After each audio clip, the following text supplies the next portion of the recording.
Hello everyone, good evening. তো happy Dhanteras. তো দেখো আমি এখানে রেডি হয়ে গেছি, হাজব্যান্ডও রেডি হয়ে গেছে। এখন বেরিয়ে পড়েছি আমরা স্কুটি নিয়ে,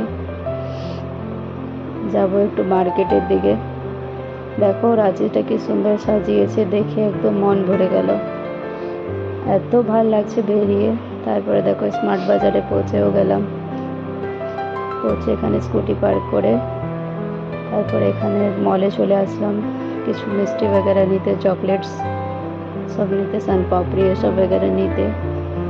মল দেখো এক ব্যাগ নিয়ে নিয়েছি। তারপরে কিছু দিয়াজ वगैरह দেখছিলাম, কিছু কিছু দিয়াজ वगैरह ভালো লাগছিল, ওগুলো দেখছিলাম। তারপরে বেরিয়ে একটু এগ রোল খেতে ইচ্ছা হলো, জন্য বরকে বললাম এগ রোল কিনে দিতে। তারপরে দেখো এখানে মাটির দিয়া নিয়েছি, তারপরে একটা ঝাড়ু, ধনতেরাসের ঝাড়ু নিয়েছি। তারপরে একটা পিতলের দোকানে এসেছি, ওখান থেকে ভেবেছি একটা প্লেট আর একটা গ্লাস নেব ঠাকুরের জন্য। আর যেহেতু আমার বর আগেই বাইক নিয়েছে, স্কুটি নিয়েছে, ধনতেরাসের আগেই নিয়ে নিয়েছিল, তো প্রবলেম হচ্ছিলো স্কুটিতে, তো তাই এজন্য এবার আর কিছু নেওয়া হলো না। তারপরে দেখো বাড়ির